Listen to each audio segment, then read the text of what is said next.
میخوام از بابات کمک بگیرم همگی با هم دست به دست هم بدیم این خونه رو بزرگتر کنیم آقا رضایی. که چی بشه؟ که دیگه تشکیل خانواده بدم من دیگه. الان تو تشکیل اینجا همه با هم میایم اینجا هستن. من نخوایم چی؟ تو میخوای باید بخوای. تازه نیستش قرار شده پول بذاریم همگی با هم آقا رضایی. بله پدرم قرار شده همه با هم پول بذاریم یه دونه خونه 250 متری بگیریم 125 متر شما 125 متر تازه ماشین هم شما دارید دیگه احتیاجی نیست من بخرم. الان یه دونه رفتید صفر خریدید من فعلا با همین کنار میام.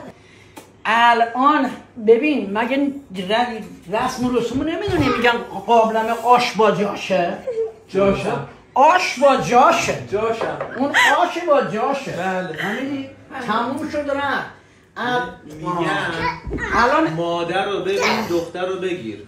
ما دختر دیدیم داداشو گرفت. نه خیلی این باید مثلا هر کجا قبول کردی خانواده دختر رو باید باشه.